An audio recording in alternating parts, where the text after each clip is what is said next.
உங்களுக்கு live check பண்ணுங்க தம்பி. லில்லி மேம் வரல.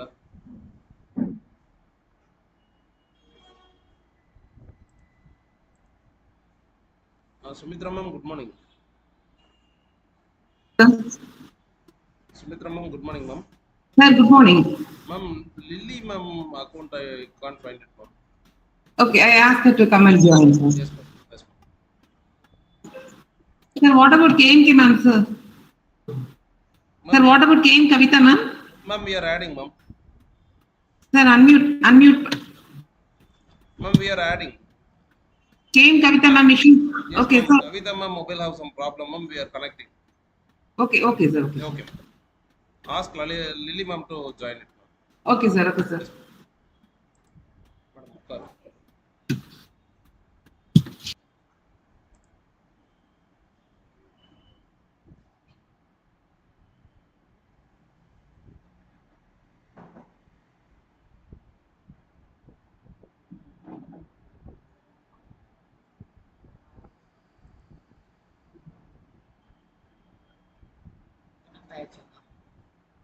இதுல கனெக்ட் ஆயிடுச்சு.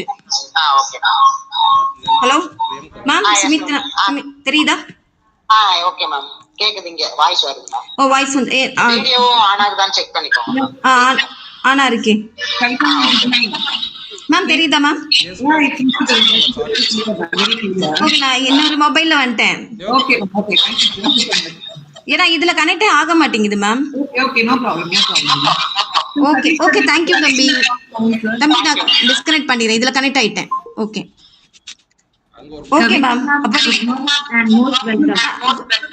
Good morning ma'am. How are you ma'am? Ma'am, I'm fine. How about you? Thank you ma'am. Thank you for this opportunity. Welcome.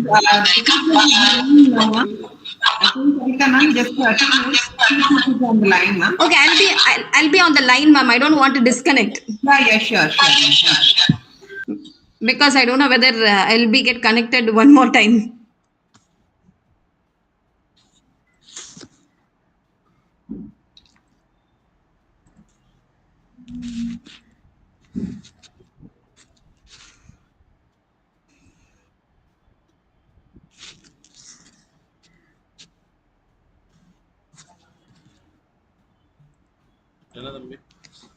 Lilly ma'am. So Sumitra ma'am. Lilly ma'am. Yes ma'am. You unmute. Okay, 10 o'clock we are going to start sharply, right? Yeah, sure. Okay ma'am.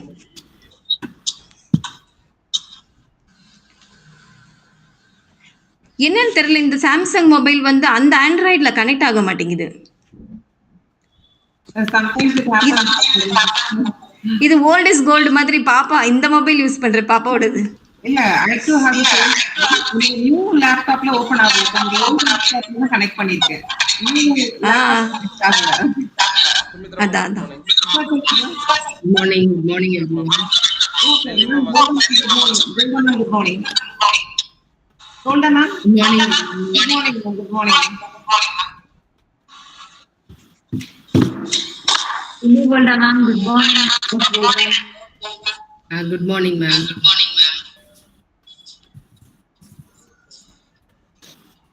Welcome ma'am. Shall we start the program? Yeah ma'am. We should start. Okay. Ma'am, Sumitra ma'am. Yes, sir. Ma'am, other speakers have to mute their other mobile phone in their phone, ma'am. Because that. Sir, what is the problem? Ma'am, Kavita ma'am or Golda ma'am, அவங்களுடைய audio ஆன்ல இருக்கு. Audio? Additional mobile on வச்சிருக்காங்க. அந்த noise வந்து ரொம்ப echo ஆகுது. Okay, sir, I should call you over. No ma'am, இங்க மைக்ல சொல்லிருக்காங்க.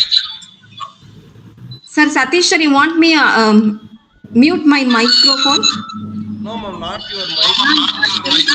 Mute your audio ma'am. Sir, என்ன problem? Ma'am, இப்போ கவிதா மாமா அல்லது கோல்டா மாமான்னு தெரியல, செகண்டரி மொபைல ஆன்ல வச்சிருக்காங்க. அதுல இருக்கக்கூடிய ஆடியோ வந்து இங்க இந்த மைக்குள்ளேயே கேட்டு திரும்ப கேக்குது. ரெண்டு ஆடியோ வருது. அது கவிதா மாமா அல்லது கோல்டா மாமான்னு தெரியல. வனிதா மாமான்னு தெரியல. Yes ma'am. அவ்வளோதான், ஸ்டார்ட் பண்ணி.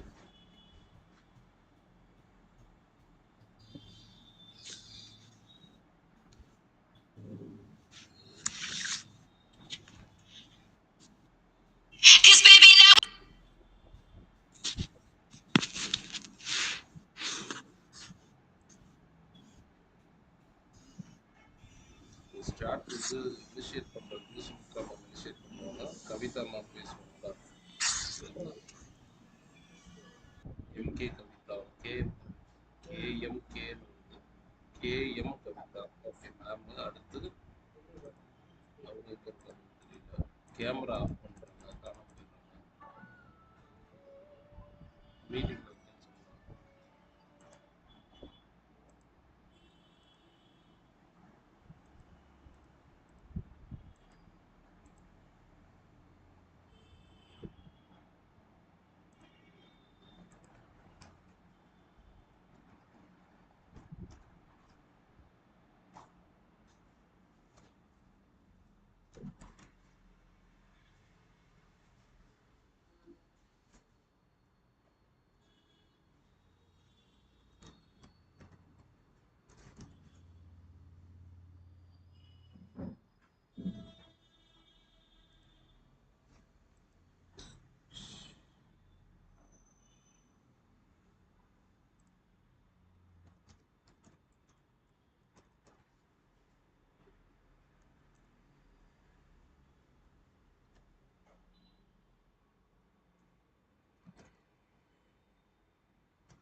பின் பண்ணி தான் வச்சிருக்கேன். கேமரா ஆஃப் பண்ணும், அந்த அசெண்டிங் ஆர்டர் பண்ணி பின்னாடி ஓடுதுன்னு நினைக்கிறேன். என்ன எல்லாரும் கவிதா மேம் இருக்காங்க, சுமித்ரா மேம், கவிதா மேம் இருக்காங்க, கவிதா இருக்காங்க, சார் வனிதா மேம் இருக்காங்க.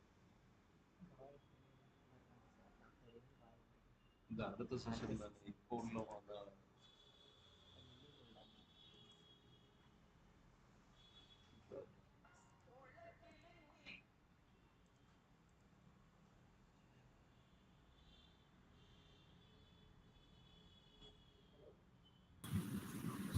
Yes, my connection is restored. I think we can start. Sumitra ma'am, switch on your mic, ma'am. Sir, is it okay, sir? Yes, ma'am. Okay, ma'am. Please, the echo noise is creating, ma'am. I don't know who is switch on their audio. If you have any other second in that, you can switch on. Sir, I don't think, sir, can you mute the other unnecessary calls? One second, ma'am. Because KMK ma'am has got only one voice.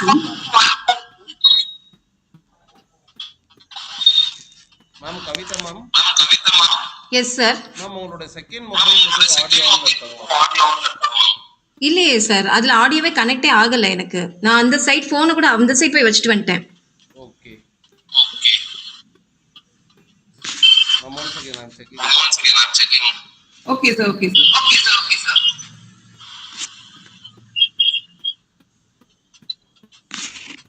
எங்க இருந்து இருக்கோ but அந்த icon Kavitha மேமோட icon தான் ஆன்ல இருக்குது, சுமித்ரா மேம்க்கு ஆன்ல இருக்கு.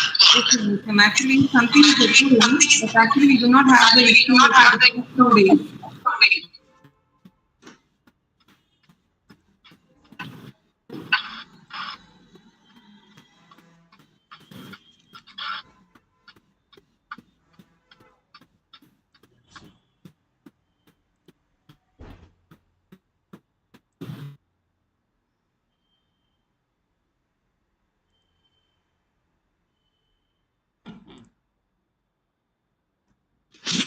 இப்ப கேக்குதா மேம்? நான் ஸ்விட்ச் ஆஃப் கூட பண்ணிட்டு வந்துட்டேன் என்னுடைய மொபைல்ல.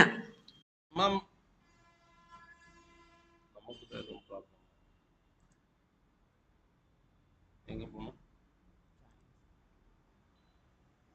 அவ்வளவுதான்.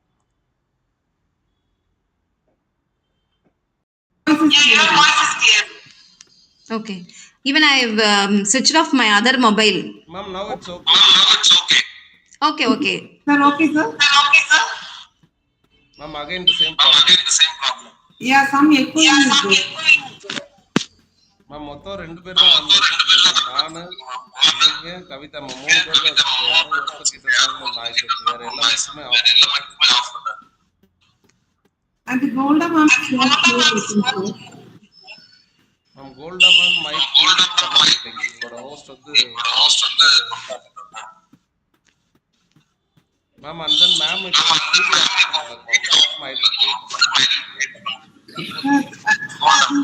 Sir, again Golda ma'am is connected. Sumithra ma'am Yes, sir. Yeah, it is echo ஆகுது sir, echo ஆகுது. மேம் யார் பேசும்போது எக்கோ ஆகுதுன்னு பாருங்க. மேபி அவங்கதுல ஏதோ ப்ராப்ளம் இருக்கு. நான் பேசுறது கிளியரா இருக்கு. உங்க voice distribution ma'am clear ஆ இருக்கு ma'am. மேம் நீங்க ஸ்டார்ட் பண்ணுங்க. Shall I start, sir? Okay ma'am, you can start a program. Okay. Vanitha ma'am, shall I start? Yes ma'am, sure. Yeah, very good morning. So we start the third day of the Strategy Development Program on empowering education through educational ethics, revisiting the value of the quote from Rabindranath Tagore. The highest education is that which does not merely use of information, but makes our lives in harmony with all existence. This is the power of ethics. Now I welcome Dr. K. Kavita, Assistant Professor of English, College, to introduce today's guest of honor, Dr. Lilly Golda, Assistant Professor of English, I.P.C. Coordinator, A.P.C. Mahalaxmi College, I personally take this opportunity to welcome Golda ma'am, who has immediately accepted our invitation without any hesitation. Thank you and welcome you, ma'am.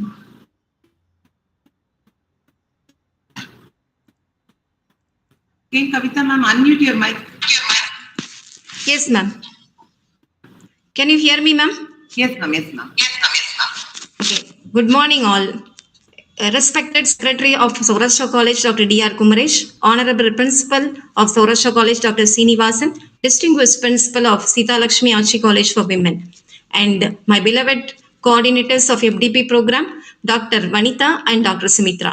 It's my honor and privilege to be the part of this 7-day FDP program. Today, I'm here to introduce an eminent personality amidst us, Dr. T. Lilly Golda. Ma'am has completed her BA in A.P.C. Mahalaxmi College for Women in 1995, securing university first rank, and she has also secured university first rank in her postgraduate. She has done her B.Ed in V.O. Chidambaram College of Education and M.Phil in Manonmaniyam Sundaranar University. And a true teacher never stops her thirst of learning. Ma'am here has done her MSc in psychology, which is very much related to our literature. And she has also cleared SLET exam in 2009. Ma'am has undertook a UGC-sponsored minor research project under the title Coping with Writing Anxiety, a survey and an experiment. She is also a member in LTI and FERB. She has also attended many international, national, state, and regional conferences, seminars, and workshops. She has also presented papers at international, national, and regional level conferences related to the importance of learning strategy. Ma'am has published articles on various genres like communication skill, writing skill, reason for writing anxiety, raising ecological consciousness through eco-poetry and also enhancing language learning through drama. She has also acted as a resource person and a guest lecturer at various colleges and universities. She has won lots of applause during her career. Her dedication and sincerity has won her many credentials by being a member in various administrative body in her college. From 2013, she is acting as IQAC coordinators of her college and she has also received many awards. I'm really fortunate to get this opportunity to introduce such an eminent, renowned, diligent personality for today's FDP program. Ma'am, we are eagerly waiting to listen to your speech on dynamics of ethical practices in educational settings, which is really the need of the hour. Thank you so much. Thank you so much, ma'am. Thank you for this opportunity. Thank you.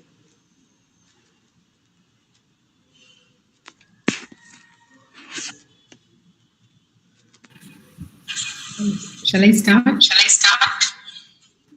Please, ma'am. Please, ma'am.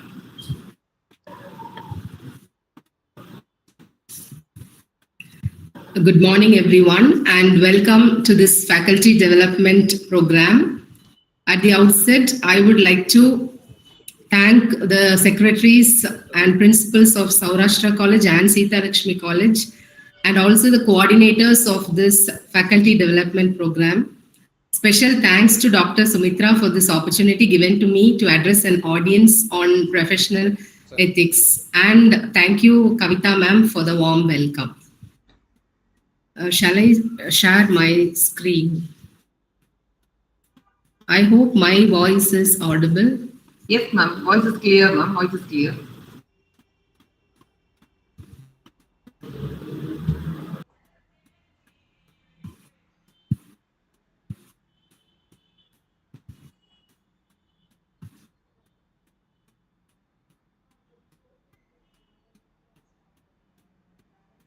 Can you see the PowerPoint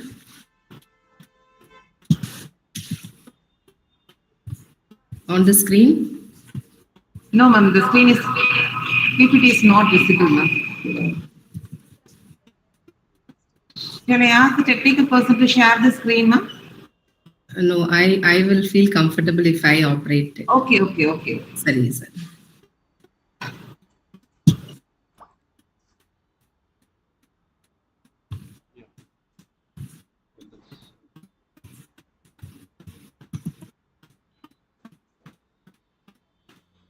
And now? Yes, ma'am. It is visible. Yeah, it is visible as a PDF, not as on full screen. I'm sorry. ஒரு நிமிஷம் பையன்.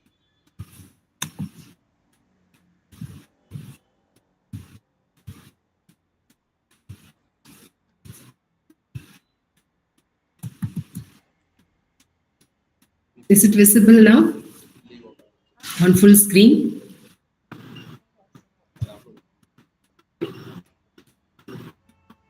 Am I audible?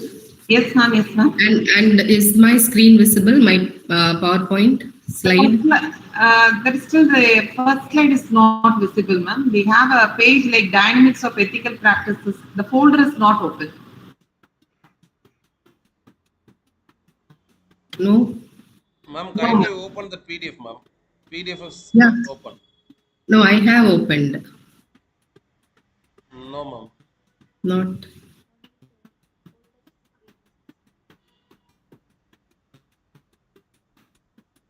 Yes, ma'am. You can double click that PDF.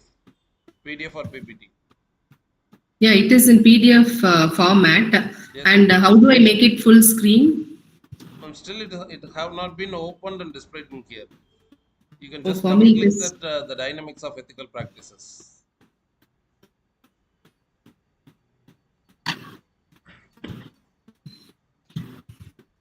Dr. Golda, good morning. Do you find your PPT? Good morning, sir. The PDF opened, and do you see this in the pin bar that is at the bottom line? Yes, You sir. click on that. Vincent, sir, good morning. Good morning, Dr. Sumitra. Good morning, everyone here. Good morning, sir.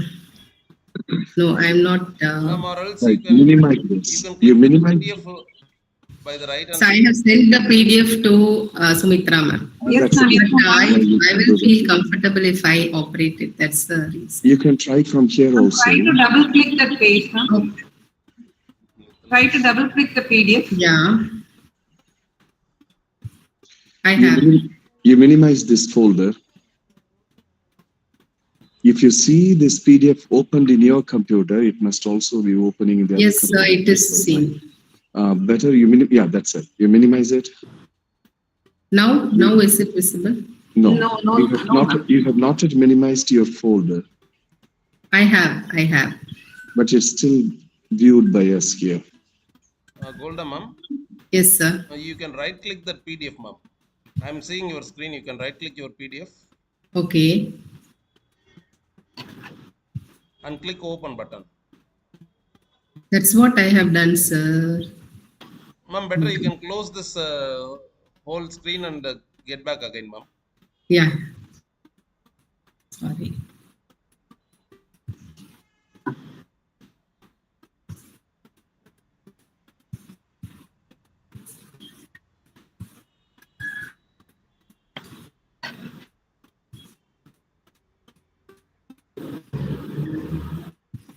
Is it visible now?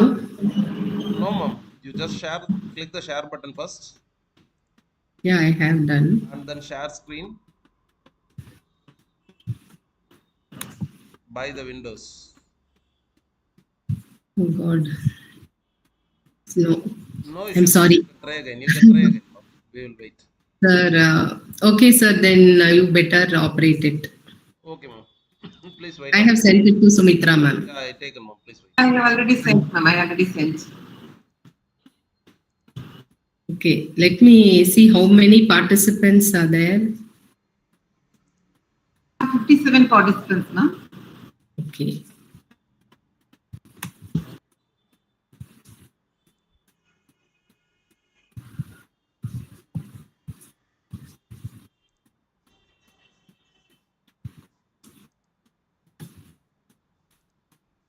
Okay, let me give it a start. Okay. Now, this session on dynamics of ethical practices in educational settings, it is meant for educators, right? So I can see that there are more than 50 participants here, and if at all you have shared your YouTube link, some people would have joined there also. So we are all educators here, and we play a vital role in shaping the minds of future generations. And we all know that teaching is a very noble profession, and we are really gifted to be in this profession. However, with this privilege that we are given comes a very great responsibility. And what responsibility is that? We are responsible in shaping, in molding the future generation. So ethical practices are essential in educational settings, and it is very important that we understand the dynamics involved. And what dynamics refers to the patterns of interaction that exists within a group. Like now we are talking about educational setting, that means the workplace, and we are involved with the students, we are involved with teachers, we are involved with the management. So the ways in which the individuals interact with each other, share information, make decisions, resolve conflicts, etc. All these come under the umbrella term dynamics. So here for an hour or so, I'm here to discuss the dynamics involved in ethical practices. So I pass on to the next slide, where I can give an overview of what we will cover in this hour. First, I will give a definition of ethics, and then I pass on to discuss why ethical practices are very crucial in educational settings, and then I pass on to the ethical considerations in key educational relationships. Now we have to understand here that ethics there are different fields where ethics plays a very important role. We have medical ethics, we have legal ethics, but we are concerned here, and my presentation is confined to ethics in the workplace. So I will be discussing why ethical practices are very important in educational settings, and how these ethical considerations and how education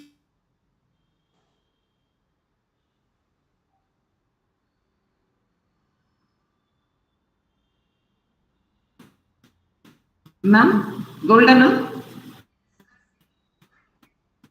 Hello, Golda ma'am. அதனால தான் ஜியோ என்ன பண்ணுறாங்கன்னா network இஷ்யூனா first share ஸ்க்ரீனை black பண்ணுறோம், அடுத்து video black பண்ணுறோம், அடுத்து audio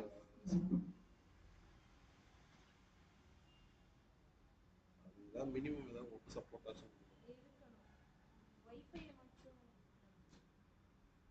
5G ஃபுல்லாக ப்ராப்ளம்.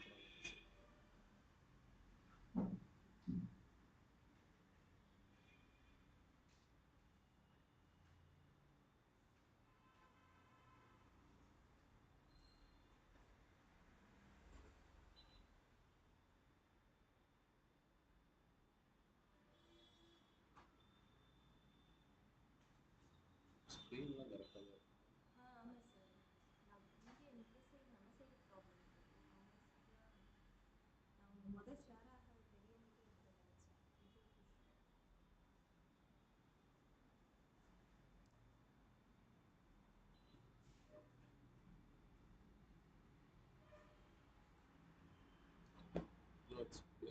சம்பவம் இந்த மைக் வராது, இந்த அமர்த்தனம் போது மைக் ஆஃப் ஆகும். நம்ம பேசுகிறது யூடியூப்ல ரெக்கார்ட் ஆகும்.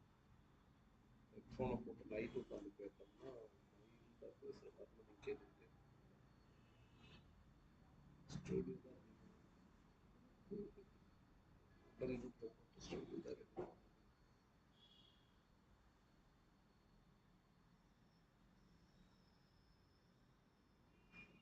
போட்ட மாதிரி இருக்காங்க மேம். மேம் இல்லைன்னு நினைக்கிறேன், நெட்ஒர்க் இஷ்யூ மேம்.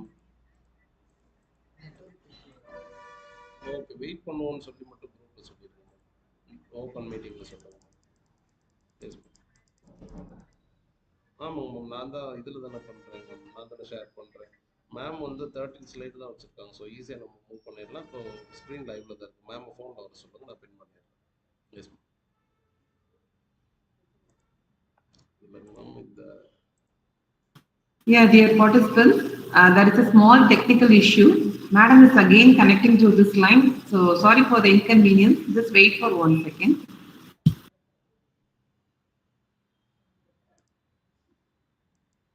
ஜிமீட்டில் பின் பண்ணால் முன்னாடியே நிற்கும். இங்கே என்ன செய்யுதுன்னா பின்னாடினால பின்னாடி தேடி எடுத்துகிட்டு வர வேண்டியது ஜியோ.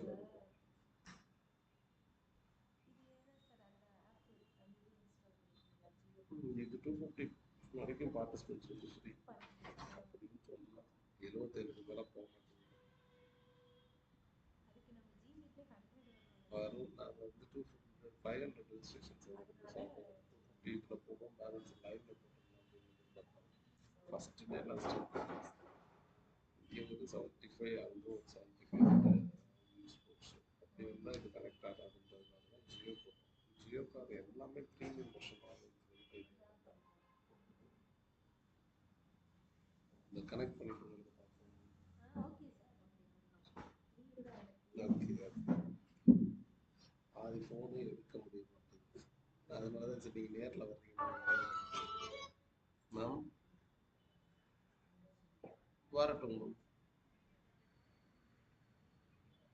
இல்லை வருமேங்க மேம், அவங்க வீடியோ ஏன் வராது? அவங்க மொபைலில் ஸ்டார்ட் வீடியோ கொடுத்தா வந்துடும்.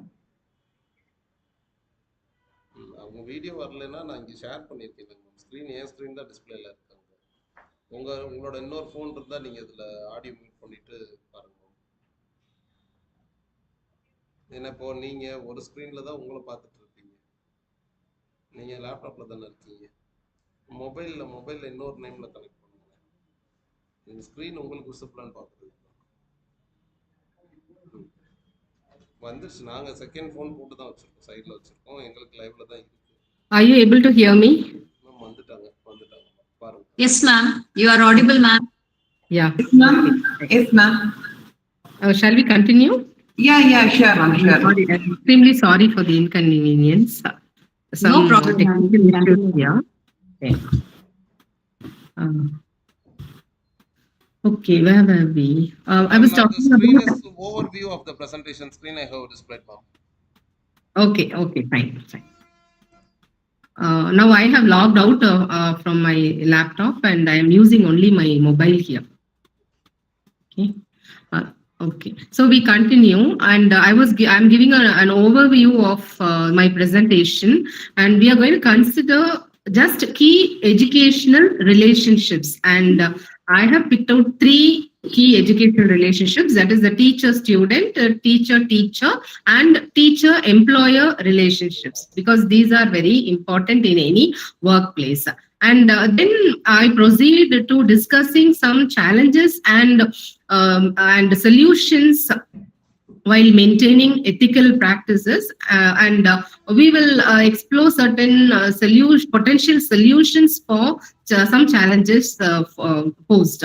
And throughout this session, I would like to have an interactive discussion, and as I can see more than 50 participants, I would like to know how many of you are within the age group 20 to 30, how many of you are within the age group 30 to 40, and 40 to 50, and 50 plus.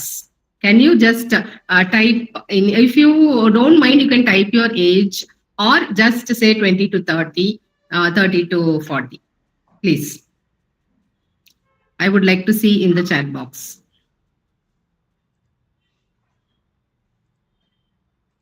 Yes, one person has mentioned 20 to 30, 30 to 40.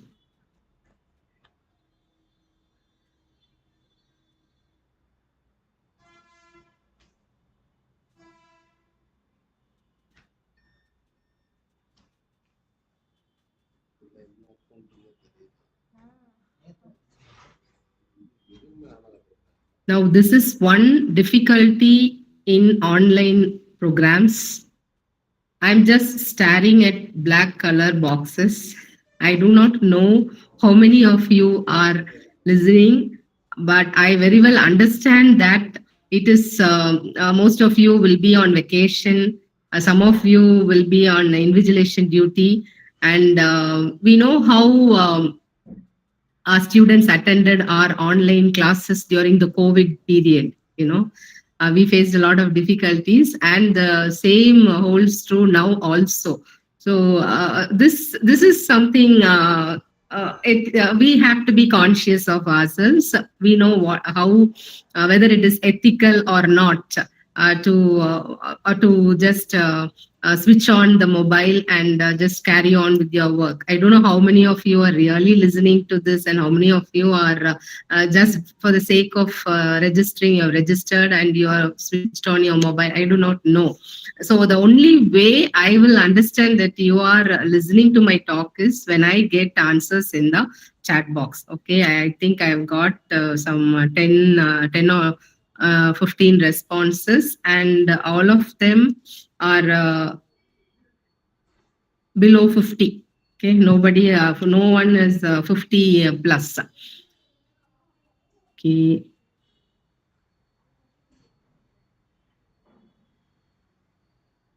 One second.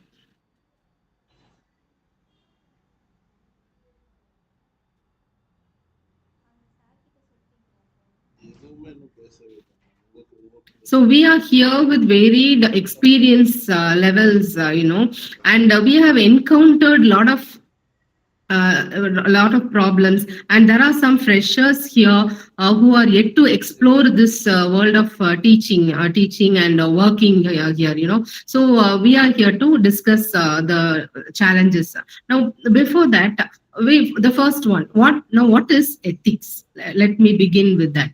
The first one is, I would like to see your thoughts on what comes to your mind when you hear the word ethics in the context of education. Can you type in the chat box? What do you mean by? இப்போ முடியுது. What comes to your mind when you when I say ethics? Yes, please. I would like to get answers. Ethics, methods of teaching. Is it so? This is the third day of the faculty development program on professional ethics, and still there is no clarity on what is ethics. Yes, dedication, principles, very good. Moral values, principles, good. Okay, so some interesting responses we have in the chat box. What I would say is doing what is right even when no one is looking, right? Now, can you please pass on to the next slide? இப்போ நம்ம பேசி ஒரு 6 months இருக்குங்களா?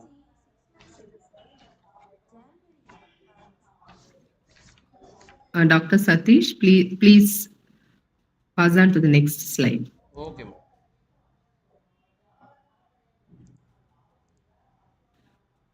Ma'am, what is it? So we That page? yes, Yes, this ma'am. is the and okay, you have given me some excellent points. Of course, ethics is it is indeed related to morality, principles, values. Now let us define what ethics means in a more formal sense.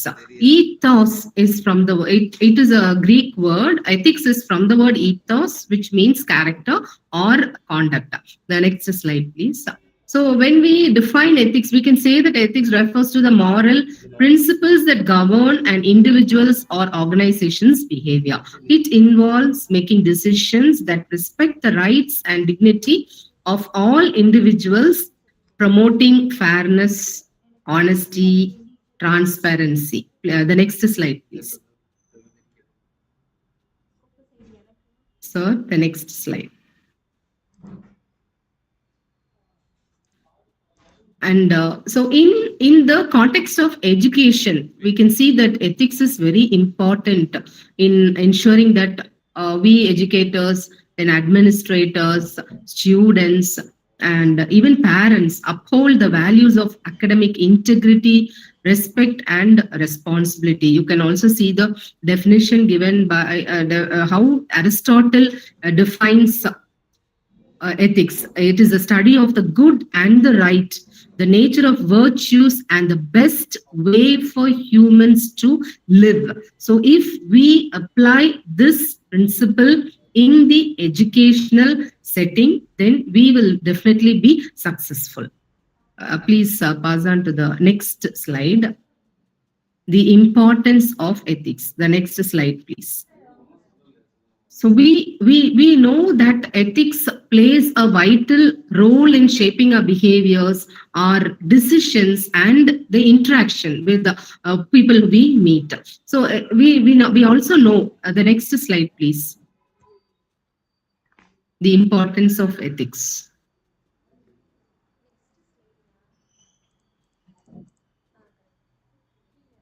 Yeah. So we know that all educational institutions they shouldn't be just physically safe, but it also has to be emotionally safe considering the present generation. So here I have given 5 key reasons why ethics matters. First one is cultivating empathy.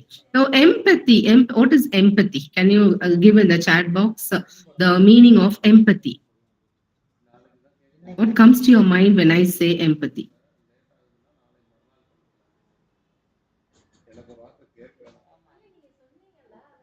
Participants, I would like to see your responses in the chat box. Wearing others' shoes, fine.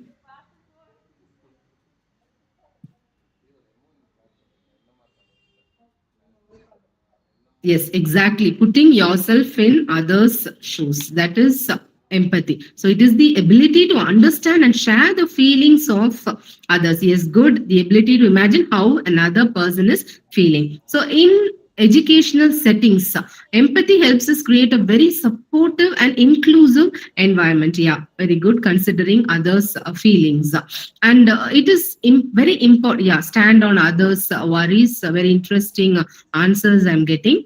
It is very important to cultivate empathy because we'll be able to analyze a given situation from the other person's point of view. Say, for example, now let me give you a situation. A single mother, she's taking care of a sick child, and she asks for your help in assisting her with her workload. Now you know that you yourself, you have such a lot of work to do, but this single parent, single mother, she's also a teacher, she's your colleague, she asks for your help, she wants you to assist her in with her workload. Now you just type A, B, or C. How will you respond in such a situation? Will you add to your workload and will you take up her work also? Or B, will you be hesitant to take up her workload? C, will you say, no, I have enough work, I can't do it? What will you do? I'm not asking which is the right thing. I'm just asking you what you will do in such a situation. If you will accept her work, you say A. If you will be a bit hesitant, just say B. If you will say point blank no, write C.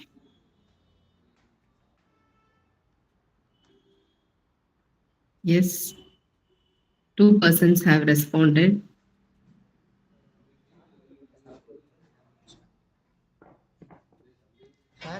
The participants have to understand that here it is not just a person speaking and you are listening. It is a kind of reflective thinking you have to do here, because we are, as teachers, we have to grow. We have to grow physically, emotionally, and intellectually. So these kind of faculty development programs will enable us to reflect on our practices. Only when we reflect on our practices, we will be able to perform. We will be more productive in our work. Okay, so yeah, most of you have given the answer A. I'm very happy. So this is the most important value that all teachers should have: empathy. So stepping into other shoes and because what goes around comes around. When one person is suffering, you take up that person's work, and when you are in such a situations, people will definitely step forward to help you. And here I have another answer. It depends upon the urgency. Yes, that's right. Depending upon we will be depending upon the context, we will decide whether this work needs immediate attention or not. Thank you for your answers. Then we pass on to the next one. Why ethics is important? Building trust. So trust, we know it's a foundation of any healthy relationship, including the relationship between teachers, between students, and again administrators. So when we act with the integrity and when we are transparent in all our actions, we will definitely build trust and we will be able to promote a very positive learning environment. Can you say how in what ways can you build your trust with your students or your colleagues? What are some of the ways you can build trust with your students or your colleagues? How will you bring your colleagues or your students to trust you? Yes. How will you bring your students or your colleagues or your employer to trust you?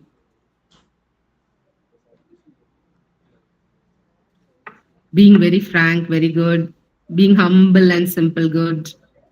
Interacting in a friendly way, fine. Being frank, yes, good.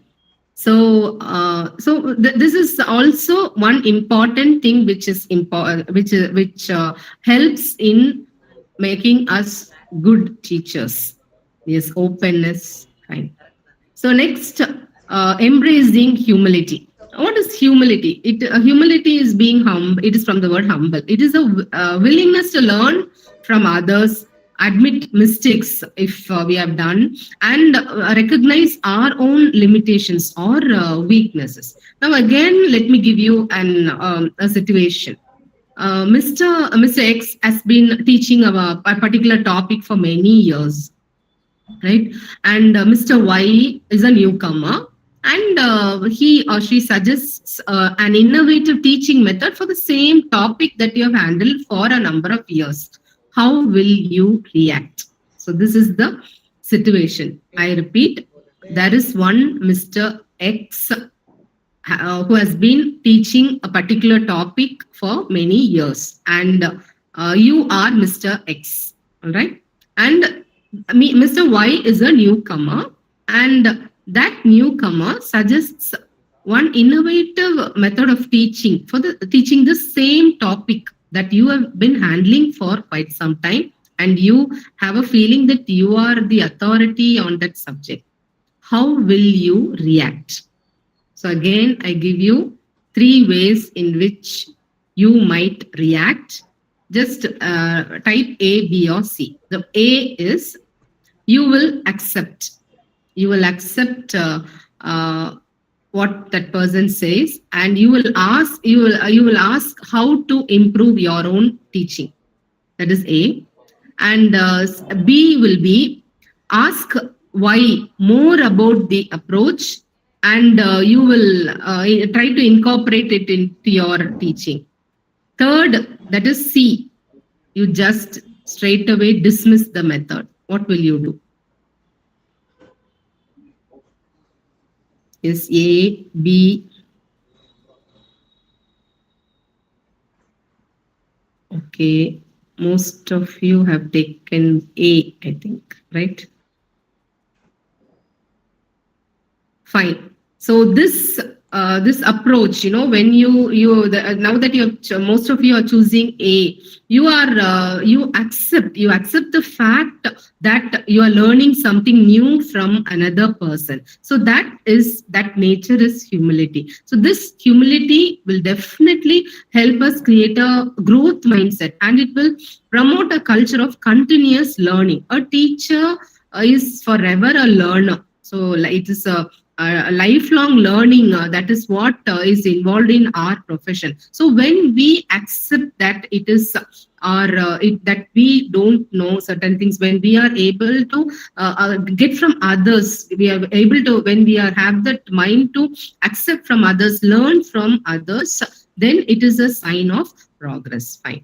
Then we pass on to the next, that is upholding integrity.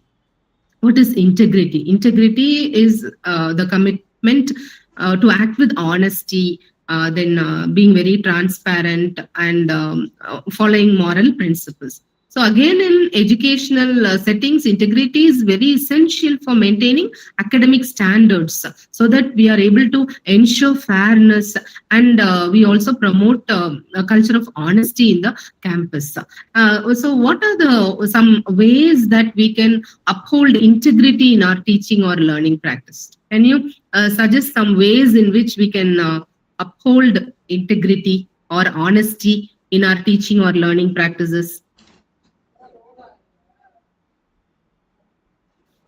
Yes, any way of, what are the ways of upholding integrity? How do we be honest in our teaching or learning practices?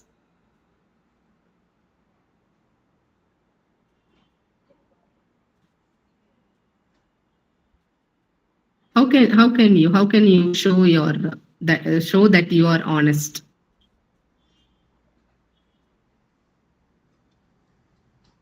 Sincerity in teaching, good.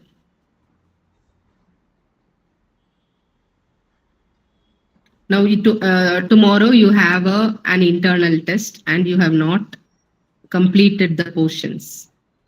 So there are people who just give the question paper to the students and ask them to learn that particular question. Definitely, this might have happened in all the colleges, right? So do you call that upholding integrity? Definitely not.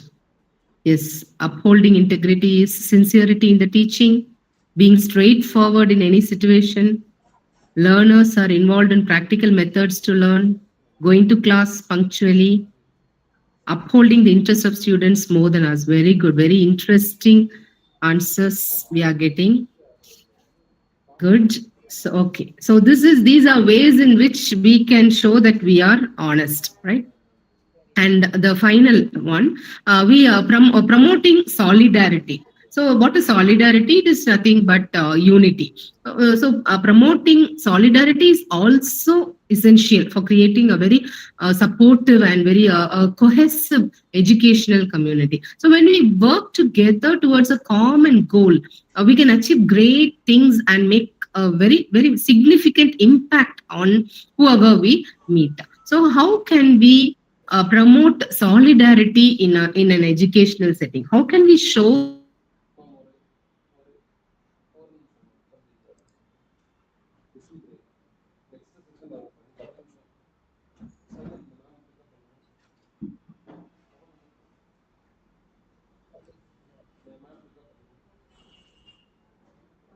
okay.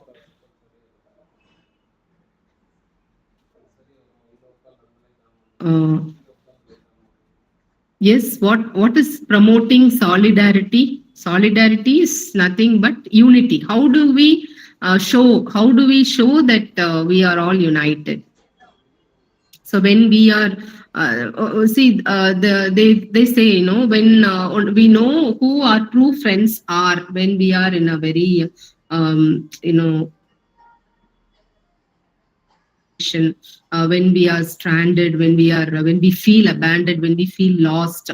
Only in such situations we know who our true friends are. Whoever is standing by us, only those persons are our true friends. So there might arise situations in the workplace for a teacher, for a student, or even for your employer. So when such things happen, you come together as teachers, you join hands with the students and you support the management, or you support your superior, or you support your administrator, or when one particular student is suffering, you all teachers join together and you help the student come out of that predicament or what unpleasant situation or whatever it is. And in such cases you can show your unity. Yes, very good. And you can show that you are working as a group and you can train your students. Yes, I am getting interesting points in the chat box. You can promote solidarity by giving collaborative tasks to students, encourage teamwork.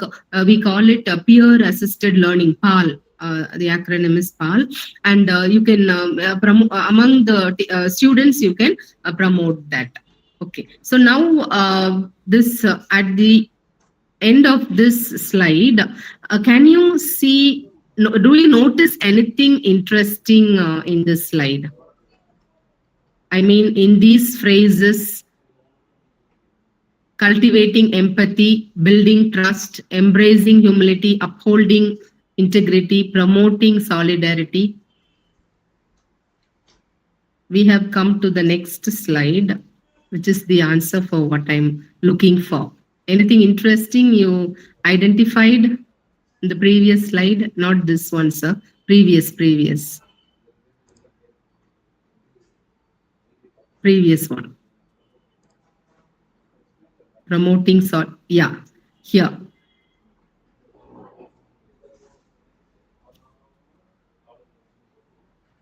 Anything interesting here? Yes, pass on to the next slide, please.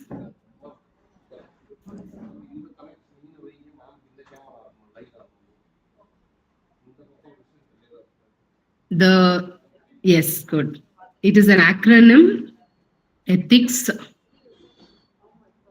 One second. So we understand that ethics play a vital role in all educational settings. So by cultivating empathy, building trust, embracing humility, upholding integrity, and demonstrating courage,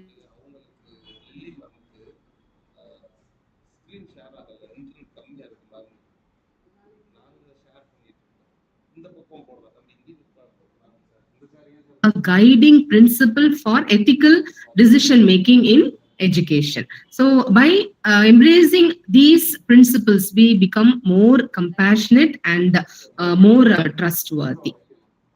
Okay. So let us pass on to the next slide. Ethical considerations in key educational relationships. Yes, the first one. The first one is now. Yeah. So we as educators are a part of a complex kind of relationship, no, that shape this learning environment that we are in every day. So our interaction with our colleagues or our students or our administrators, all these have a very profound impact on our educational experience. So every day we face with all different kinds of situations, different kinds of problems. So in this section, we will explore the ethical considerations that arise in these in three key educational relationships. So let us begin with the teacher-teacher relationship. So as colleagues, we all work together to achieve common goals. We support each other's growth. We maintain a positive work environment. However, we also face challenges such as you see, not everyone is the same. Not all five fingers are alike. We have we meet conflicting personalities. We have different teaching styles, and we have a great competition for resources. So here, I have specified three key aspects of this teacher-teacher relationship: collaboration and competition, respect and professionalism, and mentorship and support. So first, how do we balance the need to work together as colleagues with the pressure to compete for resources, recognition, or student attention? Don't you agree with me when I say that we are always under pressure? We want recognition. Though we are all working in collaboration, we all have a craving for recognition. We want to do our best. We want to bring out our best and be recognized. And we want, we want to grab the students' attention also. Students must tell, this is the best teacher I have met. You want to be the most favorite, most popular among your students. Don't you all have that? Don't we all have that craving? Yeah, we do. We do have. And but in this work of when collaborating and when we compete with others, is it a healthy one? So, of course, we all human beings, all of us are selfish, but we should understand that there is a limit even to that selfishness, and we all should work with a healthy competition. Now, let me give you one example, one scenario where a teacher feels threatened when one colleague. Now, when I say a teacher, you put yourself in that situation. There is a new there is a colleague who receives more attention from the administration or from the management for the innovative teaching method. So how do you handle such a situation? So just like I said about Mr. X and Mr. Y in the previous, when I was discussing the previous slide, So a similar situation, you feel threatened. See, I'm here for 10 years and there is a person who has just come.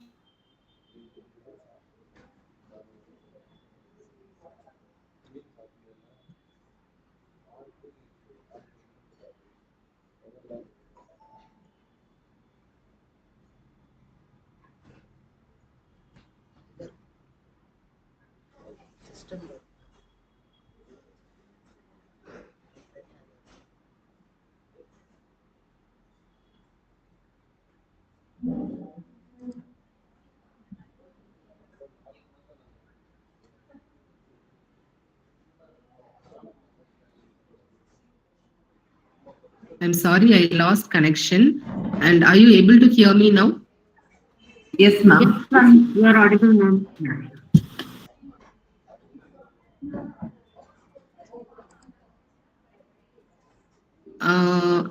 If the justice is done to the students, we can accept. We can accept what that you mean, that student, if a person is recognized by the administration, if the students are really benefiting, you'll be able to accept it. Very good. That's a magnanimous. That is your magnanimity.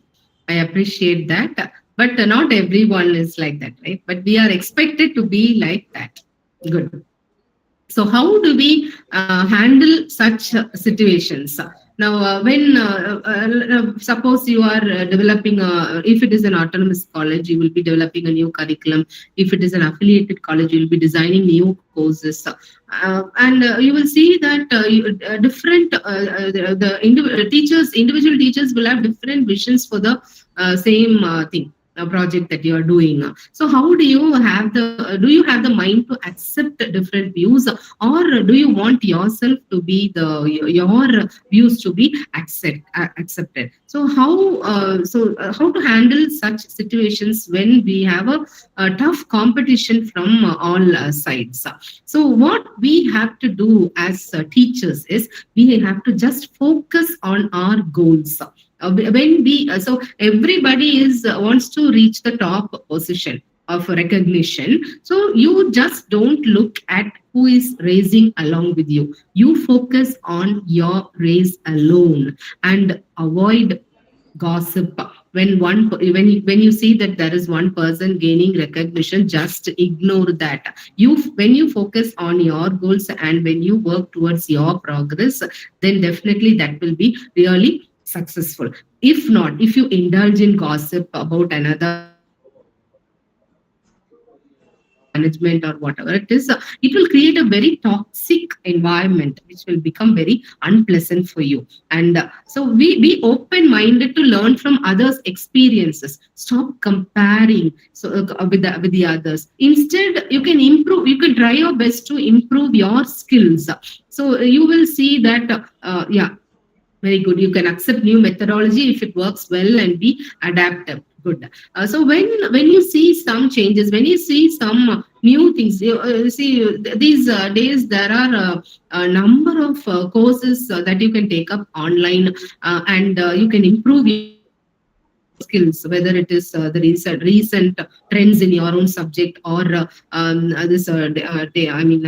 artificial intelligence, use of chat GPT, or whatever it is, the advanced technology. The teachers who are stepping in just now into their service, they will be well versed in all those things. They will be tech savvy. But we can also improve our skills. Or you'll be open-minded, or you be magnanimous enough to learn from your juniors. So you view all the challenges that come as opportunities that are given for your growth, right? So these, when you follow these strategies, definitely you will be able to work with collaboration and teamwork in your department as well as in the entire institution. The next one is respect and professionalism. How do we maintain a culture of respect and professionalism in our when we interact with our colleagues, even when we disagree with them, or in the when we face challenges? So how do we show that professionalism there? Now, first, when there is an issue, when there is a challenge, when you're working with colleagues, first listen. You are a good communicator when you are a good listener first. So first, listen to the other person's talk. Now, in general, this is a common thing which we would have seen. When we disagree with someone in our department, what do? We just pour out our feelings. We just speak out aloud. And then the other person, what does that person do? That person also speaks out aloud. So what happens, when both of you start shouting at one another, at each other? What happens? You cannot hear anything. It will be just noise. But when one person stops talking and just listens, this person who is shouting will get an opportunity to just lower the voice, and automatically that person will stop shouting and the next person will start talking. Okay, so when you action, there is an equal and opposite reaction. We all know that. So it keeps on. So we have to first listen to what when we are faced with such a situation, we have to listen to what our colleague has to say, and then let us, when given an opportunity, let us express very clearly what we feel. So we have to maintain a particular language, a particular tone, a respectful tone we have to have. So whether it is your senior or your junior, just maintain a respectful tone, and you have to focus on that particular issue that is cropping up at that moment.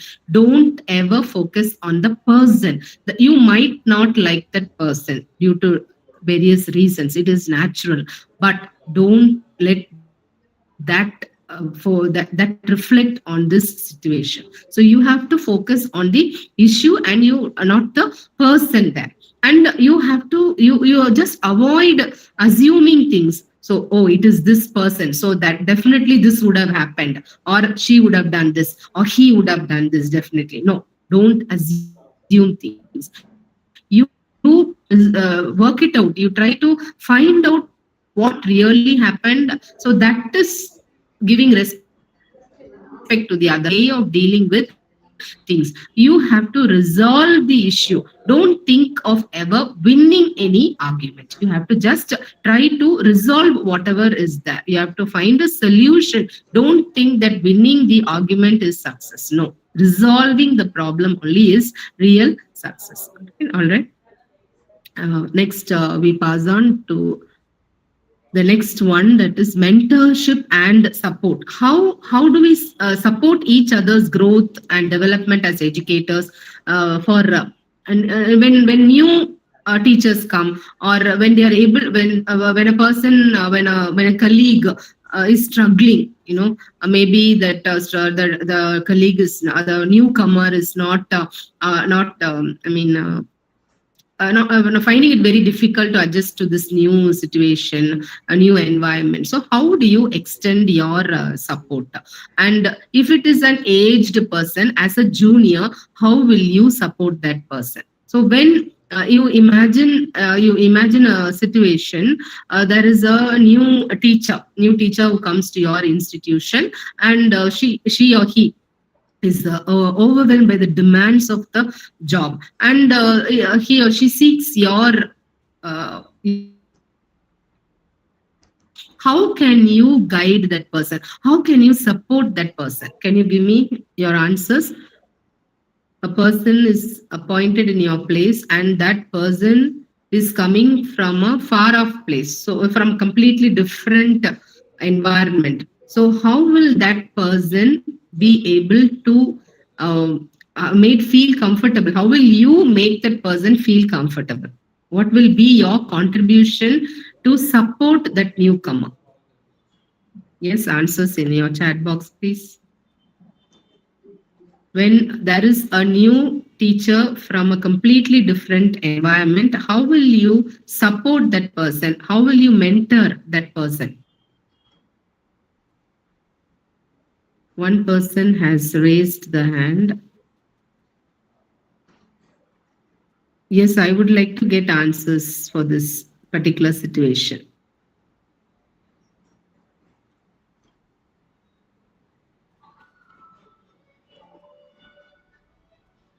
Participants, please. Ma'am, this is Kanishwaran from MKU College. Yes, sir. Yes, sir. Ma'am, if a new person comes, we could talk to him friendly, ma'am. We could talk to him friendly, and we can talk. We can demonstrate the thing for which he feels a difficulty. So we can talk to him in a friendly tone, so that we could make him familiar with a new environment. Very good. Thank you. Thank you so much, Dr. Kalishwaran, for your answer. And two more persons have raised their hands. Can you please unmute? Thank you, ma'am. Thank you.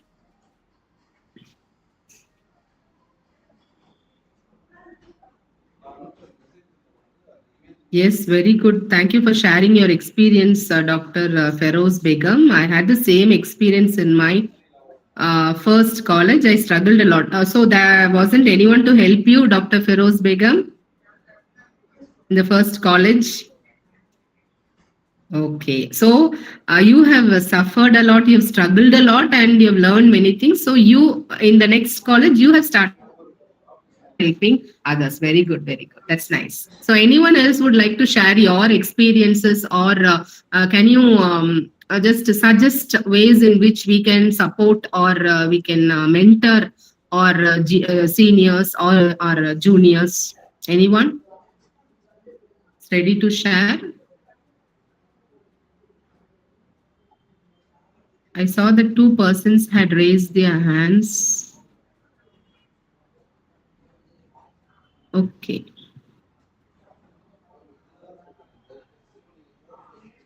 Okay, thanks anyway. So this is how we support. As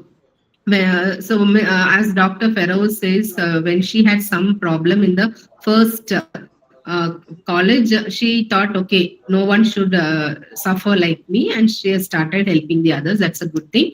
And so, yeah, we can be friendly to the juniors. We can make them feel very comfortable. Right. So these are all ways in which we can create a culture of mentorship in our not only but in the entire college. We can tell the newcomer about the rules and regulations of the institution, and what the expectations will be from the student side, from the teacher's side, from the management side. When in that way we can make them acclimatize to the particular to this environment, to the new environment. Okay. So next, please pass on to the next slide. The teacher-student relationship. Teacher-student relationship.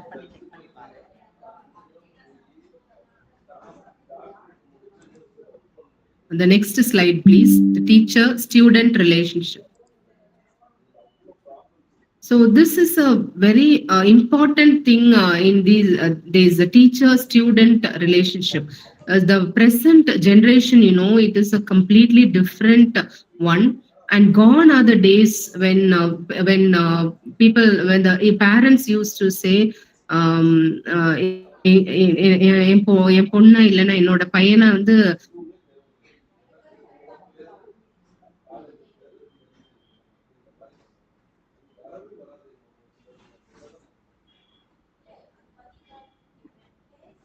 such a kind of generation where the students' mentality, the parents' mentality is making it difficult for us teachers.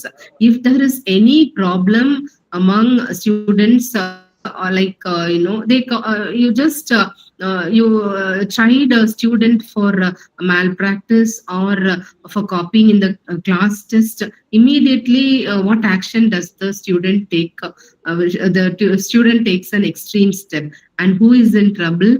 The teacher is in trouble. So we are walking on a knife when it comes to teacher-student relationship. So we are in a there are many a time when we are in a fix as to how to handle students. It is becoming a very great challenge these days. Teaching, gone are the days when teachers were looked up with respect. Now these days the mentality is completely different, and students want us to be very friendly with them. Okay, and which some of us cannot accept. We are teachers, we are not their friends, but we have to mingle with them in so we need some kind of ethics we have some ethics, we need some principles to move along with them. We should know what kind of boundaries we have to set for the teacher-student relationship. So we should understand that the education is that we are giving them, it's not just about imparting knowledge. We are preparing a student for his or her journey towards becoming a very responsible citizen. So we should know when to be when to behave like a parent, when to behave like a teacher, when to behave like a friend, and sometimes we will be required to go down to a particular level. So it depends upon the teacher, how the teacher so we need a lot of training to in order to mingle with the students of this particular generation. So we have to set some boundaries, so to ensure that we are giving a support to the students, that we are treating them all alike in order to avoid conflicts. So the first one I would like to focus here is the trust and respect. So how do we build trust and respect? We should see, on the first day you go to a particular class, you just give them an impression, such an impression that they will respect you, that they will trust you.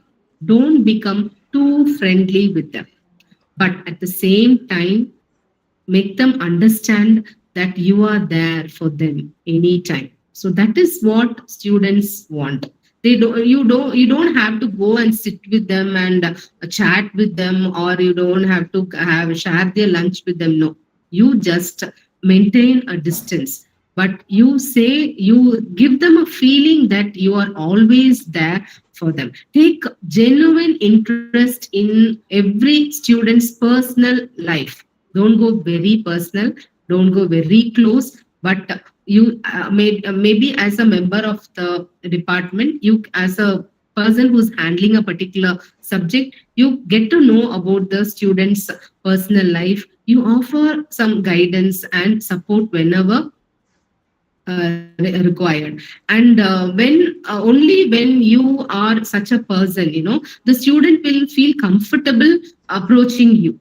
So when a student approaches you with a query, say in the subject or any other for career or for life, just give them comforting answers, make them feel comfortable, make them feel that you are concerned about them. So in these ways you can build trust among them, they will always show respect. So this is how you establish trust with your students. Now, for example, imagine this scenario. A student has a personal issue, and he or she discusses it with you. So how will you respond? When a student confides in you about a personal issue, a student has a personal problem and he or she wants to share it with you and shares it with you, what do you do? Yes, you can give me your answers either in the chat box, or you can unmute your mic and tell me.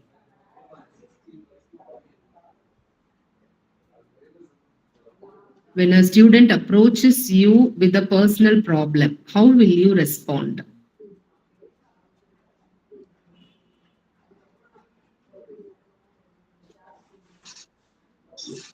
Yes.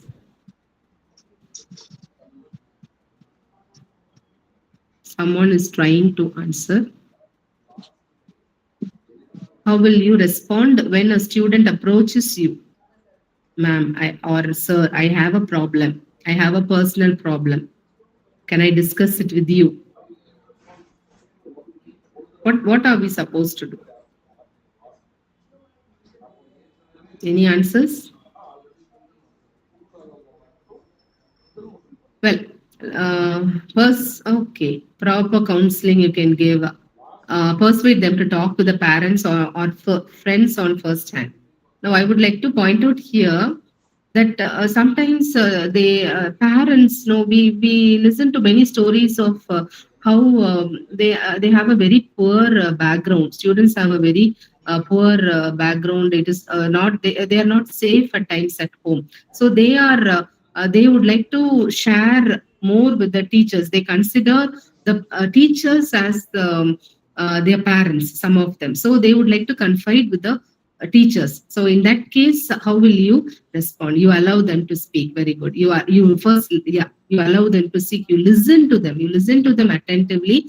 And again, we go back to the first slide when I said be empathetic. You put yourself in that person's shoes. From you put yourself in the student's position. You and you give the feeling to the student that you're listening. You are so the student should feel that he or she is being understood by the teacher. So you also give the assurance that you will maintain confidentiality, and because that is very important. Yeah, you have to listen and make them feel at home. Fine. And you have to give them you offer them guidance or support. At the same time, you respect the students confidentiality also. Okay, yeah, fine. Next next thing is impartiality and fairness. We are supposed to treat all students equally. We have to provide them equal opportunities. We have to be very transparent when we are when we are assessing or when we are valuing. Then we have to listen to all students alike. And above all, we have to encourage student feedback. So when we do all these things, we are being impartial. Now, when you show your prejudice against a particular person, or when you show when you show favoritism, definitely that is going to become the relationship between the teacher and the students is going to be very strained. So you have to ensure that when you there is an impartiality and fairness in your teaching practices. Just reflect on your practices. Are you biased or are you unfair? Now, when a student says that you accuses you of being biased or unfair, how do you handle that situation? Someone says, ma'am, sir, you are biased. You have awarded a lot of marks to that person because that person is your relative, or that person is your neighbor, or that person is the employer's child, or something like that. When a student accuses of you, how will you handle that situation? Anyone? How will you handle such a situation when you are impartial but you are accused of being partial? How will you respond in such a situation?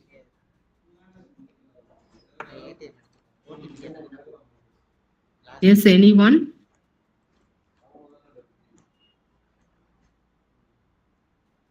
How will you react in such a situation? Justify your actions patiently. Very good.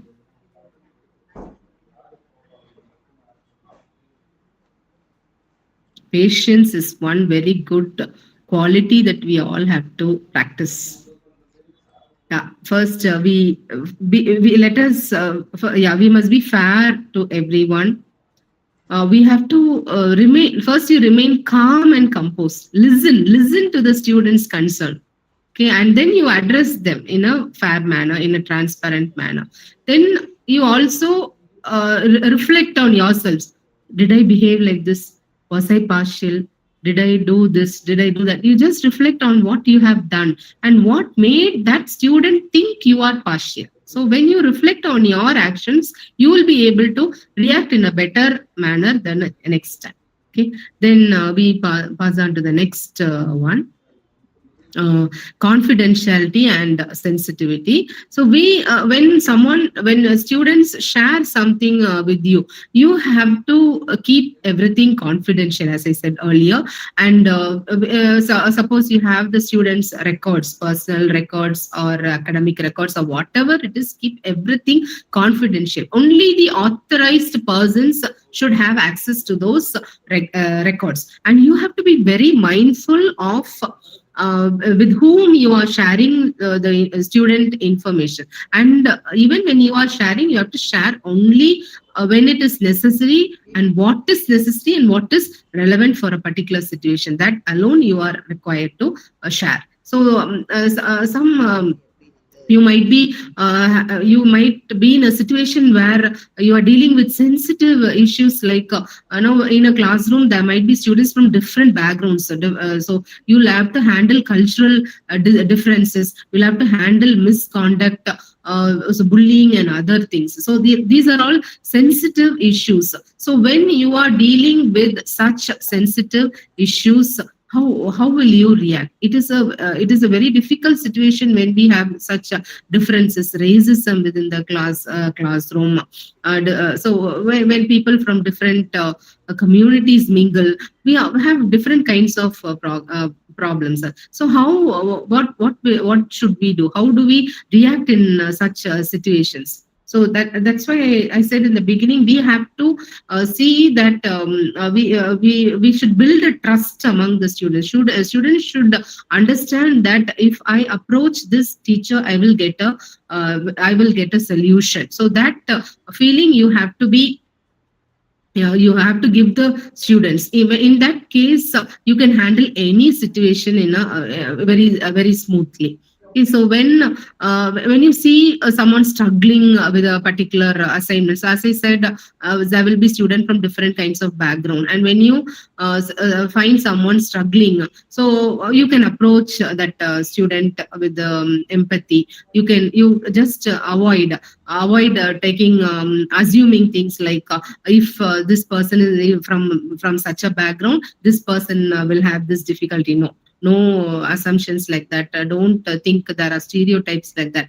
You find out why that student is suffering, why that student is struggling with something, and you offer additional support or help for that particular student. So when you are able to give such support, definitely you will be able to address any challenge that comes from the teachers and from the side of the students. Yes, very good. We must build trust among the students and make them feel comfortable to reach us. Yeah, thank you for your answer. And one more thing I would like to talk when talking about the teacher-student relationship. We are all, we can say, we are digital immigrants. And this generation is digital. They are all digital natives. So they don't know the difficulties here in technology. So we must make them aware of what dangers loom ahead while using social media, and we should educate them about the different kinds of problems that might arise when they indulge in posting their personal things on social media. So all the so media, that is another topic, media ethics, that which we have to educate the students of the present generation. So when we are able to build trust, when we are able to make them respect us, definitely the relationship is going to be very smooth between the teacher and the student. And we pass on to the teacher-employer relationship. Are we running short of time, Dr. Sumitra? How much more time can I take? Ma'am, you can proceed, ma'am. We have a time. Okay, how long? Yeah, 15 minutes, ma'am. Okay, I'll try to finish. So now coming to the teacher-employee relationship, as educators, we often focus our relationship only with students and colleagues, but another important relationship that shapes our professional lives is the one with our employer. The teacher-employer relationship is built on mutual respect, trust, and very clear communication. Just as a strong foundation is essential for a building, a positive teacher-employee relationship is important for a healthy and productive educational environment. So what are the key aspects of this relationship, that is the teacher? Please pass on to the next slide. what is the key aspect of this relationship, and how can we nurture it to benefit our students and ultimately our institution? The next slide, please. The first aspect is professionalism and workplace interactions. So we have to maintain a professional demeanor in meetings and interactions with administrations. We should see that we don't get into trouble with the administrators. We should be aware of the institutional policies and procedures, and when we abide by them, we will not have any problem.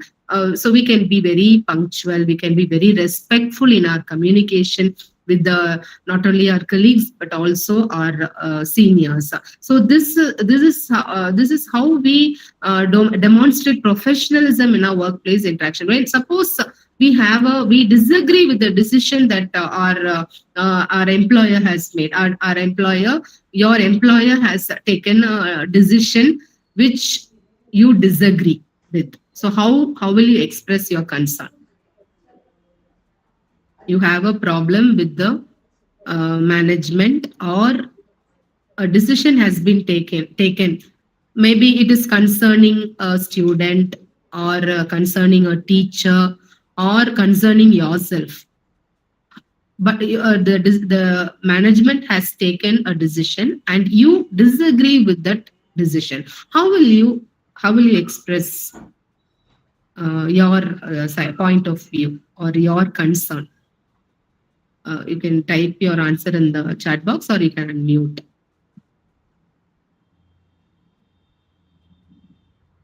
Quickly, please, or I shall continue. So first thing what we can do is we can just we can schedule a meeting with the management. You can say, I would like to meet you and discuss my concerns in this particular issue. So when can I meet you? And you can schedule it. Definitely the management or the administrators will be ready to talk with you. And you can focus only on the specific issue. You're not to make any personal attacks. Okay? So you have to remember that. And when we see that you might not get the desired results, but at times, most of the time, you have to abide by the institutional rules. Whatever of course we have unions and all that and this, but personally, I would say when you are working in an institution, you know very well, you have stepped into that institution knowing very well about the institution.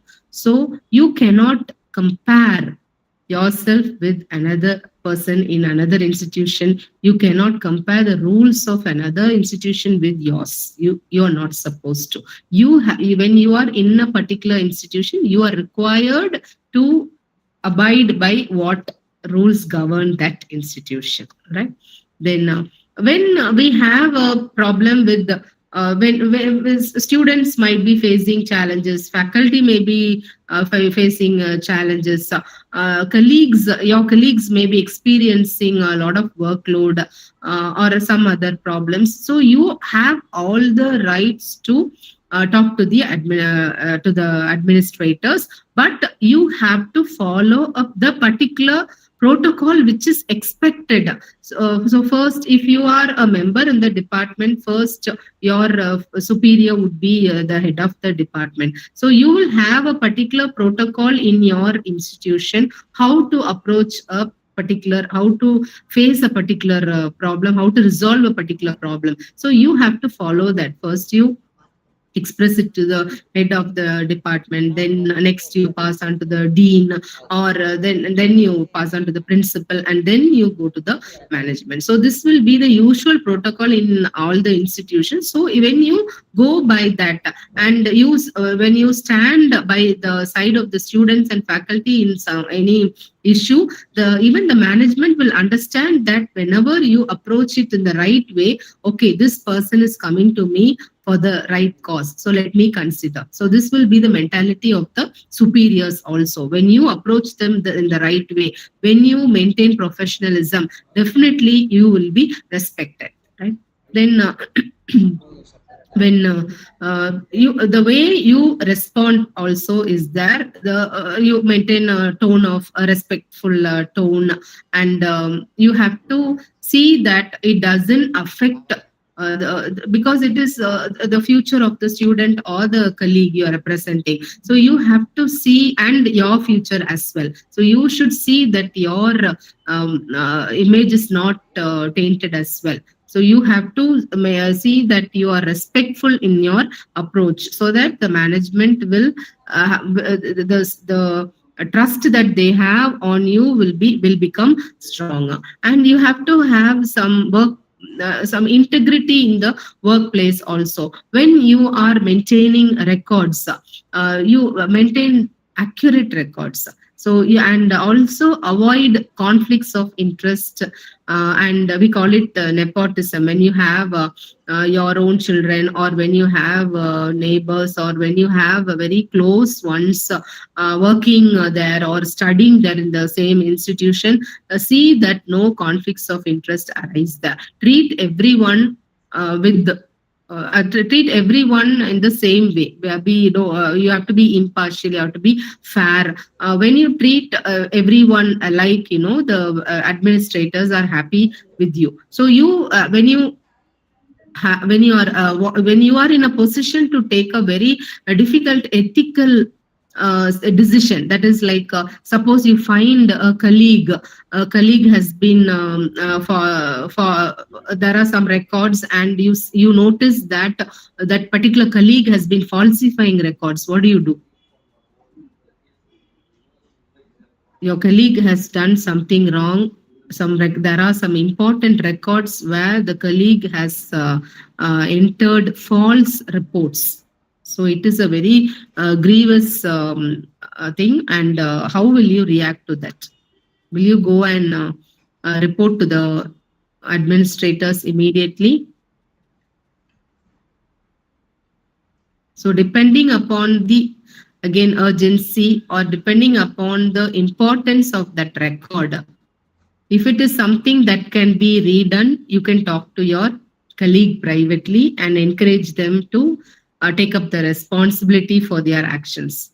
Or if it is a very serious issue, definitely you have to report it to the management, because the reputation of the institution might be at stake in some cases when falsifying records is there. Okay, and then next we pass on to the thing, when compliance with legal and ethical standards. So now teachers and employers, they can maintain a respectful and positive work environment only when they comply with legal and ethical standards. We have to follow all the rules and regulations of not only the institution but also the government. For example, whether it is availing leave or following health and safety guidelines. Then when you are going abroad, you have to follow certain rules and regulations. So you cannot breach the rules. When you want to avail on duty, whatever it is, you have to comply by the legal and ethical standards. Yes, we all employees have the rights and freedom of speech. We have this association. We have this protection from discrimination, harassment, everything we have. So for all the things, we have to abide by the rules and regulations, but we have to abide by law. Okay, and I will have to go a bit fast, I think. Now we pass on to the next one, challenges and solutions in maintaining ethical practices. The next slide, please. Challenges and solutions in maintaining ethical practices. So first, making ethical decisions, it is an important part, being an educator. So it's not always easy, but by following these steps, we can ensure that we are making decisions that will definitely align with our values and principles. So I'm breaking it into 4 steps. First one is identifying the ethical issue. So when we are faced with a particular situation, it is essential to recognize whether there is an ethical issue at play. So ask yourself this question: is there a conflict of values or principles? Is someone's rights or dignity being compromised? Okay, so you, for example, you are finding. Let me give you an example. You find out that one student has been cheating. You have asked them to submit an assignment, a genuine assignment, but that the student has been cheating, that person has been copying someone else's assignment. So you understand that it is an ethical issue because it involves academic integrity and fairness. So what will you do as a teacher? What are you going to do? So once you identify that ethical issue, you have to consider who are the persons involved there and what the needs are.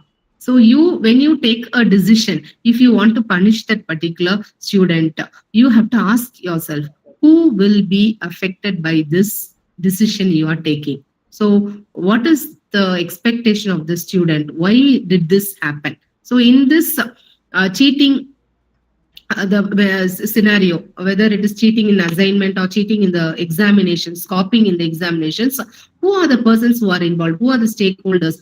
So involved. It might include the student who was cheated. Then it might include the parents also. And finally, the administration also will be involved. So you have to understand what the different needs and expectations of these stakeholders are there. So you have to find out who are the step 2 is finding out who the stakeholders involved are when an issue crops up. Then you have to evaluate the potential consequences of your decision. You know who are the stakeholders involved, what the expectations are, what the needs are. You think of the consequences. So ask yourself, what is the potential benefit or what is the harm of each possible course of action? So when a person is cheating, when a person has copied in an examination, what are you going to do? What will be the pros, what will be the con? What will be the what action can I take? Shall I do this? Shall I do that? So how will my decision impact the stakeholders? How will this impact the parent, the student, and ultimately the institution? So the organization as a whole, will it get a black mark when a student has copied? So all this you have to consider as step 3. And you have to also think about how this decision of yours. So here decision making is very important. You have to think about how your decision will impact the students' self-esteem, the parents' trust in the school, and also the institution and the institution's reputation also you have to think over.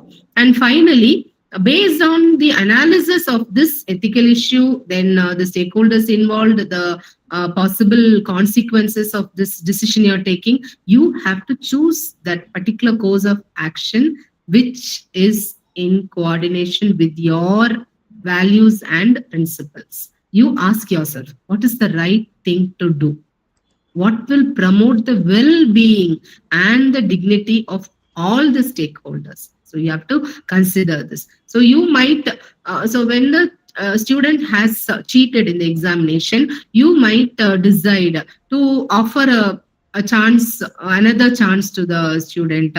You might even give them additional support in order to prevent future incidents. So when you take such a decision, you are being accountable, and you are taking care of the students' growth and the development, right? So but when it comes to an examination, so you have to decide, will this affect the future of the child? So I cannot say you take this decision or you take that decision, the student has to be barred from from writing the examination. No, I cannot suggest anything there. You put yourself in that particular context. We do not, each context will be a different one. So depending upon the context, depending upon the situation, we have to take decisions which will not affect anyone, which will not harm anyone. But we have to be very clear in what decision we take. So by following all these steps, we will be able to promote the well-being of the stakeholders. Now, when making, please pass on to the next slide. I cannot see the screen.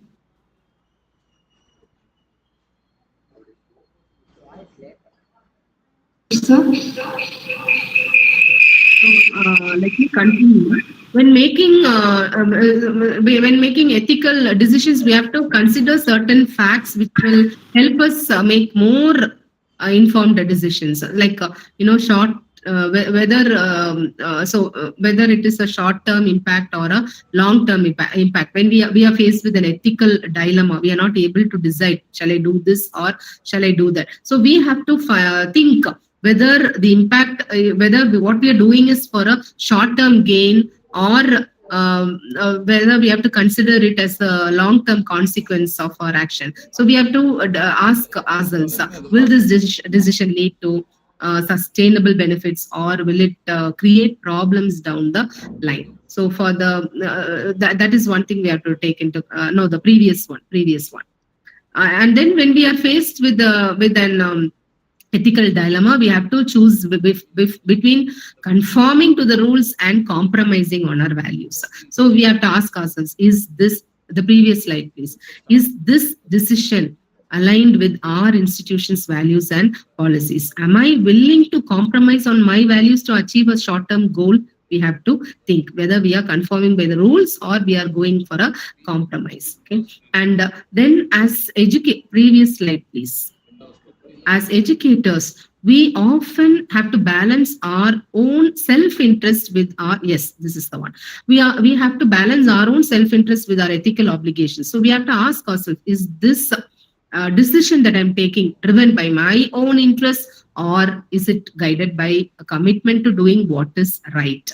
So then finally, as educators, we have to balance the need to generate revenue with our social responsibility to promote the well-being and education of our students. So let us ask ourselves, is this decision driven by a desire to generate some profit, or am I going to get any profit because of this decision that I'm taking, or is it guided by a commitment to serving the greater good? So when in order to save money, are we doing something? Are we taking a decision, or are we doing it for taking it up as a social responsibility? So by considering these 4 factors, we can make more informed decisions which will align with our values and principles. So I can say that there is no right or wrong answer. We are just providing a framework for analyzing a situation. So first we have to understand the context, and we have to consider the various perspectives from different angles, and finally we have to come to a consensus. The last slide, please. These are some, no, the previous one, yeah. These are some practical tips for ethical practices for ethical practices in educators. Now, actually, this slide itself can take an hour, but let me complete in just 5 minutes, okay? Because we are running short of time. As we are teachers, we are all striving to create a positive learning environment, a very conducive environment, a very good ambience to work. So we want an ambience which promotes academic excellence, and something which provides us an environment for personal growth also. So in order to achieve this, we need to model our ethical behavior and create a culture of integrity. So there are I have mentioned here 4 practical tips for following these ethical practices in education. First one is effective communication. So effective communication is the foundation for any healthy relationship. So we have to create a safe and supportive environment where all the students, our colleagues and parents feel very comfortable sharing their concerns or ideas or feedback. So this means that we are being approachable or responsive. And we need to have a work-life balance also. We have to put our students' needs before our own. So, but we, of course, that is there. But we shouldn't neglect our own well-being, because that will lead to burnout and that will lead to decreased productivity and compromised ethics. So, it is essential to maintain a healthy work-life balance, which will allow us to recharge, to reflect or prioritize our own needs. So, and then as teachers, it is our duty to be lifelong learners. We need to stay updated on best practices, whether it is in research or in our academic field or in technologies that enhance the teaching learning process. So this means we are committing to our ongoing professional development, which will promote some critical thinking, creativity, and of course, ethical decision making also. And finally, we as teachers, we have to model the behavior that we expect from our students. We have to lead by example. So just as we understand, we have a deeper understanding of our students' diverse needs and experiences, and we act according to them, we let us be role models, and we have to demonstrate respect, empathy, kindness in our when we interact with our students, our colleagues, and also parents. So it means we are also accountable for our actions, and we also take the responsibility for our mistakes. So we have to lead by example and demonstrate good behavior. So when we commit a particular mistake while evaluating any assignment, let no harm in apologizing to the student. So this will show the student that we value fairness or accountability or transparency. So finally, ethical practices in education require a commitment to open communication, work-life balance, professional development, and modeling behavior. Let us remember this. One action will have an equal and opposite reaction. So don't let us deviate from that rule. When some action is posed upon us, let us not react, but let us respond. And also remember reflection and analysis. So when you take an action, or when some action is taken upon you, reflect.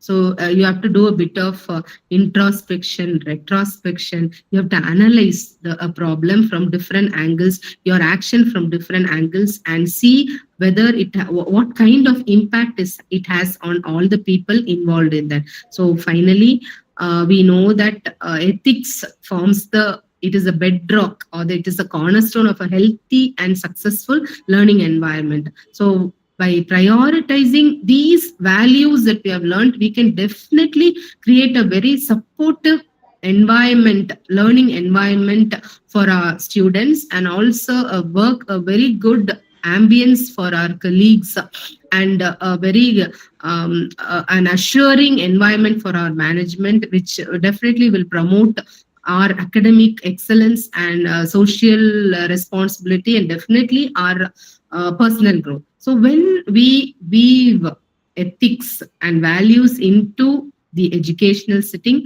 we can successfully shape ourselves and make our students responsible citizens. Now that we have understood these dynamics, we can be assured of building a very positive and productive relationships in our workplace. So thank you very much. to all the participants for joining me on this journey to explore the dynamics of ethical practices in educational settings.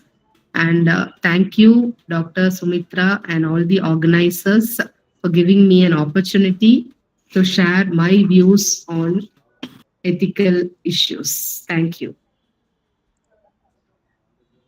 Thank you so much, Golda ma'am, for your beautiful interactive session. It was really very interesting and very excellent, and it's the need of the hour, I think so.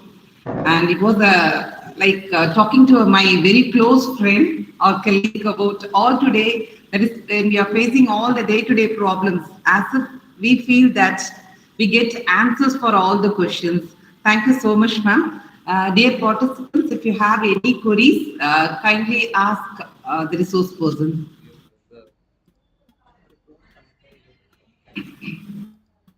If you want to clarify any doubts, you can ask Lilly Golda, ma'am.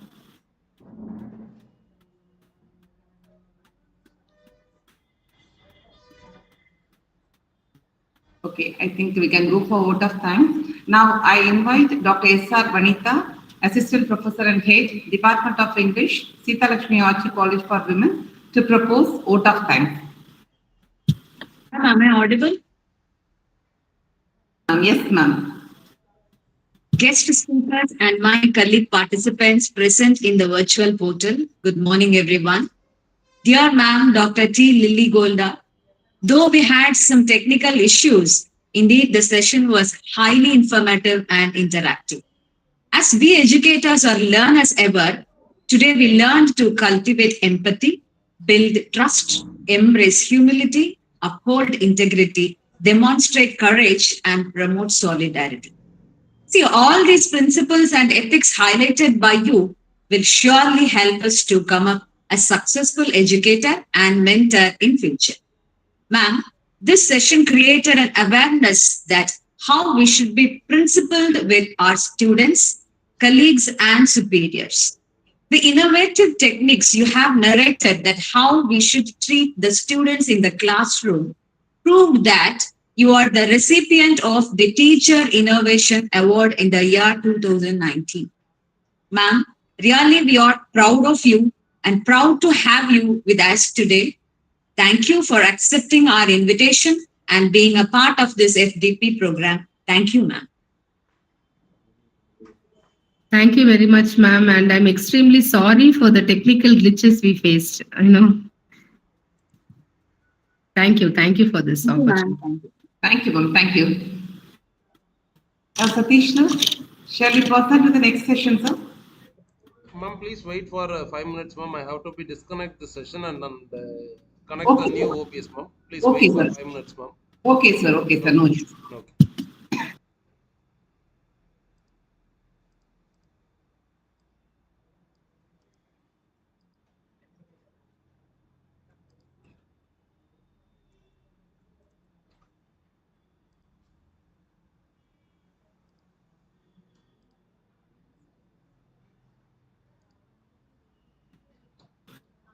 Vishnupriya, ma'am.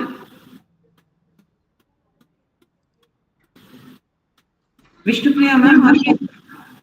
Yeah. Yes, ma'am, I'm here, ma'am. Is it audible? Yeah, it's clear. It's clear. It's clear, ma'am. We shall wait I'm for here only, ma'am. Yeah, sure, ma'am. Yeah, okay.